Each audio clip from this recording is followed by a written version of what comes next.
बच्चों, आज हम पढ़ेंगे पत्रकारिता के आयाम। बच्चों, पत्रकारिता को हम कई तरह से समझ सकते हैं। पत्रकारिता क्या है, यह जानना हमारा मुख्य उद्देश्य है। जब भी हम अपने आसपास की चीज़ों को, घटनाओं को और लोगों के बारे में ताज़ा जानकारी रखते हैं, जानना चाहते हैं, तो ये हमारा एक सहज स्वभाव होता है।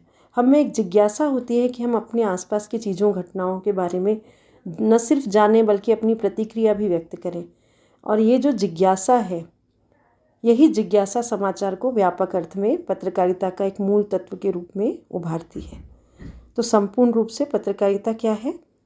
कोई शिक्षा या मनोरंजन या सूचना जिससे हमारी जिज्ञासा शांत हो जाए, उसे हम तक पहुंचाने का वो जो सारी प्रक्रिया है, वो कार्य है, वो सब मिलाकर कहलाता है पत्रकारिता, जिसका मूल तत्व है मानवीय जिज्ञासा। तो समाचार होता क्या है? हम हर दिन समाचार पत्र पढ़ते हैं। हमारा आसपास चारों ओर समाचारों से हम घिरे हुए हैं।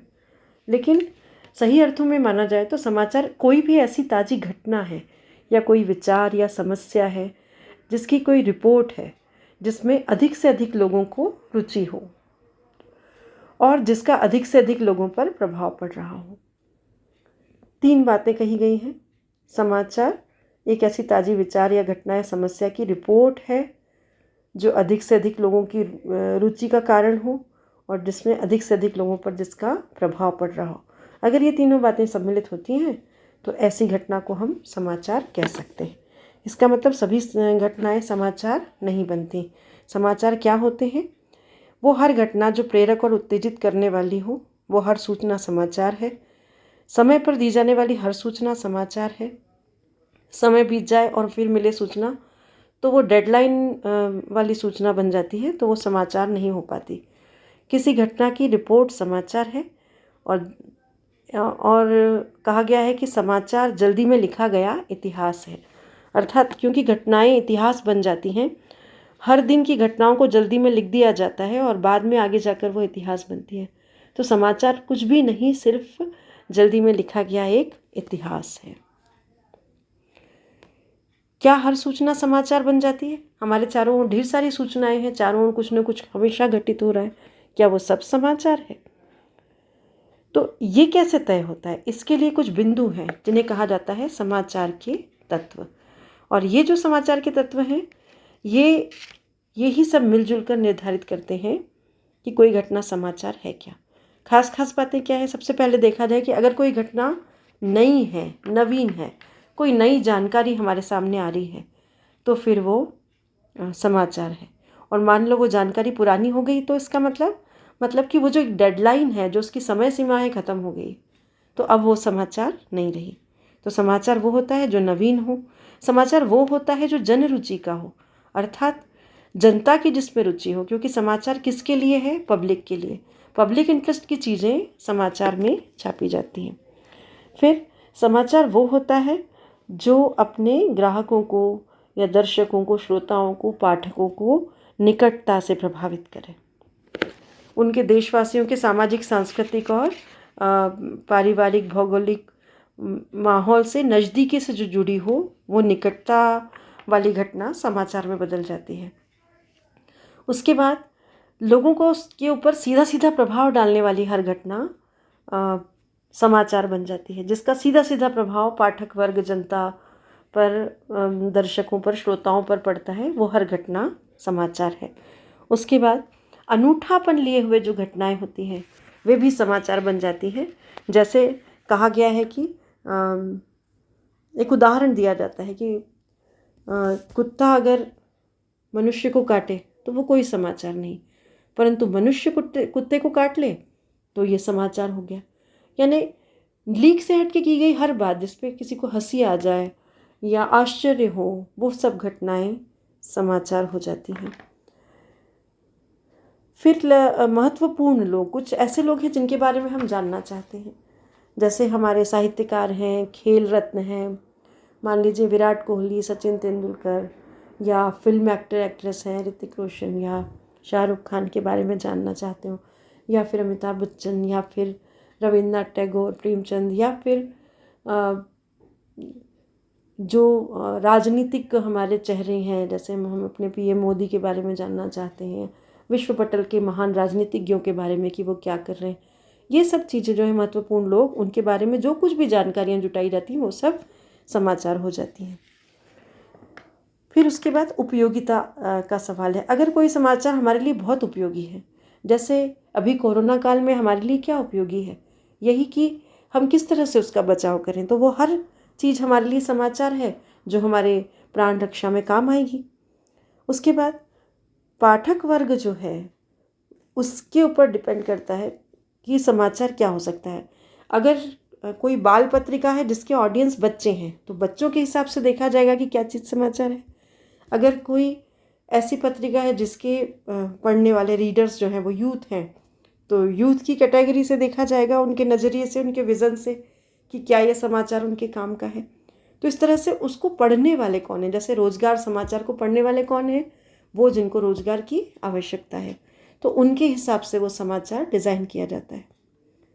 तो इन सब तत्वों पर निर्धारित होता है कि क्या कोई सूचना समाचार है अथवा नहीं है। उसके बाद समाचार की जो प्रक्रिया रहती है उसमें 3 बातें रहती हैं। एक होता है संकलन, फिर दूसरा होता है संपादन और तीसरा होता है प्रस्तुतिकरण। तो ये जो चीज़ें हम पढ़ रहे थे ये इसलिए कि कोई भी सूचना समाचार क्यों बन जाएगी, उसके संकलन में क्या क्या बातें ध्यान रखें, उसको कलेक्ट करते समय किन किन बातों को ध्यान रखना है। उसके बाद अब जब उसकी एडिटिंग करेंगे, उसका संपादन करेंगे, तो उसमें किन किन बातों को ध्यान में रखना है। तो संपादन के सिद्धांत बना दिए गए हैं पत्रकारिता में, क्योंकि पत्रकारिता सिद्धांतों पर चलती है। एक पत्रकार से अपेक्षा की जाती है कि समाचार के संकलन में और लेखन में इसके दौरान वो इन सब सिद्धांतों का पालन करेगा। पहली बात, एक्यूरेसी होनी चाहिए उसके डाटाज में, तथ्यों की शुद्धता होनी चाहिए। वो केवल सच और केवल स्पष्ट बातें ही अपने समाचार पत्र में लिखेगा। दूसरा, वस्तुपरकता, ऑब्जेक्टिविटी। इसका मतलब है कि विषय हमारे संबंध का हो, वो हमारे नज़रिए से समझ में आता हो। यानी वस्तुपरकता का संबंध इस बात से है कि कोई व्यक्ति तथ्यों को कैसे देखता है। किसी विषय या मुद्दे के बारे में हमारे दिमाग में पहले से कोई बनी हुई छवि है, तो समाचार मूल्यांकन की तो हमारी क्षमता उसको प्रभावित करती है और हम यथार्थ में उन छवियों के अनुरूप ही उस चीज़ को देखने का प्रयास करते हैं। तो इसलिए समाचार में वस्तुपरकता होनी चाहिए और यथार्थता होनी चाहिए, तथ्यों की शुद्धता होनी चाहिए। तीसरा, फेयरनेस है, निष्पक्ष होना चाहिए।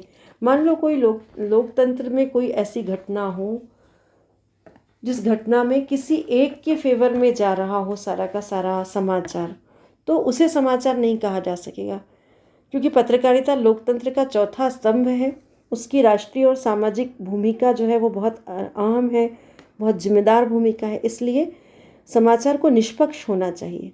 किसी एक के पक्ष में गलत या अन्याय या न्याय जैसे मसलों के बीच में उसे एक पक्षीय न्याय नहीं करना चाहिए। वो सर्वमत से सीधा सीधा आपके सामने सारी जानकारियाँ लाके देनी चाहिए। उसके बाद संतुलन एक महत्वपूर्ण संपादन का सिद्धांत है। संतुलन का मतलब बैलेंस बनाए रखना, यानी किसी एक पक्ष की ओर न झुकना। आमतौर पर समाचार में संतुलन की आवश्यकता वहीं पड़ती है जहाँ पर कोई घटना ऐसी हो जिसमें अनेक पक्ष शामिल हों। तो फिर घटना को किसी एक आपस में टकराव रोकने के लिए किसी भी एक पक्ष में अगर घटना झुकती है तो ये संतुलन बिगड़ जाता है। इसलिए संतुलन बनाए रखना पड़ता है, घटना के पक्ष में झुकना मना है। उसके बाद सोर्स, ये बहुत ज़रूरी चीज़ है कि जो कलेक्शन हुआ है न्यूज़ का वो कहाँ से हुआ है। बेसिकली कलेक्शन, जो न्यूज़ कलेक्शन है, मतलब समाचार का जो संकलन है, उसके लिए पीटीआई, भाषा, यूएनआई यानी यूनिवार्ता, इस तरह से समाचार एजेंसियां हैं जो हमको न्यूज़ देती हैं।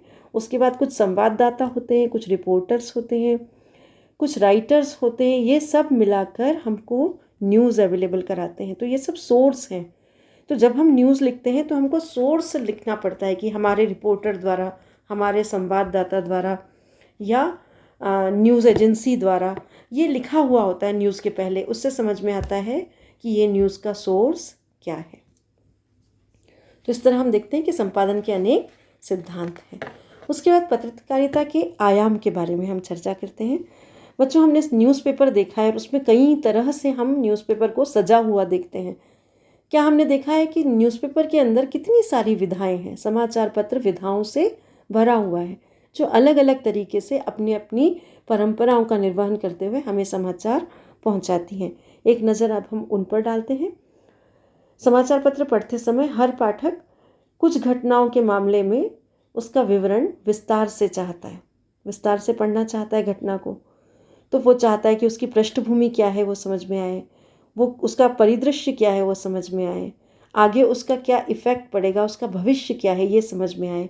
तो ये सारी घटना, पृष्ठभूमि, परिदृश्य और भविष्य, ये सब उस समाचार के अंदर समाये हुए होने चाहिए। ये सारी की सारी जानकारी समाचार के दर्शक, पाठक और श्रोता वर्ग को उपलब्ध होनी चाहिए। दूसरा, समाचार क्या होता है? वह जो नवीन हो, जनरुचि का हो, उपयोगी हो, प्रभावशाली हो, वो सारा उसे उपलब्ध हो, उसका स्रोत बिल्कुल तथ्यपरक हो, वस्तुपरक हो, ऐसा जो है वो समाचार कहलाता है। तो समाचार उपलब्ध होना चाहिए। पूरे समाचार पत्र में समाचार ही तरह तरह से दिए जाते हैं। उसके बाद कुछ विचार टिप्पणियाँ देखी हैं हमने, तो वो विचार टिप्पणियाँ होती हैं, जैसे हम यहाँ एग्जाम्पल ले लें कि ये घटना, पृष्ठभूमि, परिदृश्य और भविष्य सबको इकट्ठा लेकर ये है जो मांग की गई है समाचार की, वो सारी समाचार की मांग इसमें समाई हुई है। क्या घटना है, क्या उसकी पृष्ठभूमि है, उसका परिदृश्य क्या है, भविष्य में इसका क्या प्रभाव पड़ेगा, ये सारा का सारा इसमें दिया हुआ है। तो इसे कहेंगे एक संपूर्ण समाचार। फिर समाचार कई तरह से होते हैं, तो एक संपूर्ण समाचार में सब कुछ ध्यान में रखना चाहिए, जैसे इसका सोर्स क्या है, कहाँ से आई है ये न्यूज़, इसके डाटास क्या है, कितनी रिलायबल है, कितनी फेयर है, कितनी शुद्ध है, तथ्यपरक है, ये सारी बातें इसमें समाई हुई हैं। और जो अधिकतम जानकारी दी जा सकती है उस विषय पर वो इसमें दी गई है। तो ये समाचार है। इसके अलावा विचार टिप्पणी होती है। किसी मुद्दे पर जब हम विचार करते हैं और उस पर कुछ टिप्पणी लिखना चाहते हैं तो वो समाचार पत्र में छपती है, वो अलग तरह का समाचार होता है, विचार टिप्पणी की विधा। इसमें आपको वस्तु या घटना के बारे में नहीं बताया जाता, बल्कि कोई विचार पर आपको टिप्पणी करनी होती है। जैसे यहाँ पे 2 विचार दिए अलग अलग। सहजयोग वैश्विक महामारी से मुक्ति का आध्यात्मिक शंखनाद, यहाँ पे मेडिटेशन के बारे में बताया जा रहा है, एक विचार है, उस पर व्यक्तिगत टिप्पणी दी जा रही है। दूसरा, अब पहले जैसी नहीं होगी परिवहन सेवा, लॉकडाउन के बाद का जो इफ़ेक्ट है उसके ऊपर एक टिप्पणी की जा रही है। फिर एक आयाम आता है संपादकीय का। ये बहुत महत्वपूर्ण आयाम है, जिसमें ये बताया जाता है कि जो तथ्यपरक घटनाएं हैं, उन घटनाओं में वर्तमान में इन 24 घंटों के अंदर किस मुद्दे पर चिंतन किया जाए, कौन सा ऐसा चिंतनीय मुद्दा है जो राष्ट्र में सबसे ज़्यादा जिस पर चिंतन किया जाना आवश्यक है। तो हर समाचार पत्र अपने अपने संपादक मंडल के द्वारा निर्णय लेता है कि आज के दिन इन 24 घंटों में, या पाक्षिक अखबार है तो इन 15 दिनों में, साप्ताहिक अखबार है तो इन 7 दिनों में सबसे महत्वपूर्ण ऐसा क्या था जिसके बारे में हमको चिंतन करना है, जिसके बारे में हमको गहराई से सोचना है। तो वह मुद्दा संपादक के मंडल की ओर से छपता है। इसमें कभी भी नाम नहीं दिया जाता संपादक का, क्योंकि संपादक मंडल की ओर से प्रतिनिधित्व करता है कोई संपादक उस संपूर्ण मंडल का। तो इसलिए सबकी ओर से एक संपादक लिखता है और उसका नाम नहीं लिखा जाता। फिर आती है फोटो पत्रकारिता। यहाँ देखिए कि न्यूज़ तो है, परंतु न्यूज़ सिर्फ फ़ोटो है, उसमें से नीचे 2 लाइन में डिटेल दिया हुआ है उस न्यूज़ का। तो यहाँ आप देख कर अंदाज़ा लगा रहे हैं। बहुत सारी बातें जो बिना देखे ही, यानी देखकर आप अनुमान लगा रहे हैं बिना पढ़े, तो ये फ़ोटो पत्रकारिता है। देखकर बहुत कुछ बताया जा सकता है, इसलिए फ़ोटो पत्रकारिता बड़ी ही कहना चाहिए विश्वसनीय और कहना चाहिए फेयर समाचार है, शुद्ध समाचार है, क्योंकि जो आँखें देख रही हैं वो सच आप अपनी आँखों से देखकर खुद को समझाइए। ये पूरी तरह निष्पक्ष होता है, जो है वो सामने रख दिया जाता है। फिर देखिए कार्टून कोना होता है, चुटकीला, हंसाने लायक कोई व्यंग हो, किसी बात पर हमको चुटकी लेना हो और अपने समाचार भी देना हो, तो एक अलग नया तरीका है समाचार को देने का। कार्टून कोना क्रिएटिव होता है ये। फिर होता है रेखांकन और कार्टोग्राफ। कभी कुछ ग्राफिक्स की सहायता से या रेखांकन की सहायता से जब हम अपनी बात को समझाना चाहते हैं, जैसे यहाँ पर 2 बातें 2 तरीके से समझाई जा रही हैं। एक जगह ग्राफ बनाया जा रहा है और दूसरी जगह पर जो है उसकी नंबरिंग रेखांकन को ग्राफ की तरह बताया जा रहा है। तो यहाँ पे मत जो है उसको बताया जा रहा है कि कितने जनमत में कौन कितने पक्ष हाँ में है, कितने प्रतिशत नहीं में है, और वो जो प्रतिशत आंकड़े हैं उनको इस तरह से दर्शाया गया है। तो हम देखते हैं कि समाचार पत्र में समाचार डाटाज रिपोर्ट को देने के कितने तरीके हैं। तो इस तरह हमने समझा कि समाचार पत्र में कितने तरह से सिद्धांत हैं, कितने तरह के आयाम हैं और कितने तरह का प्रस्तुतिकरण होता है। इसके बाद अगले भाग में हम देखेंगे समाचार पत्र की पत्रकारिता के कितने प्रकार हैं। धन्यवाद बच्चों।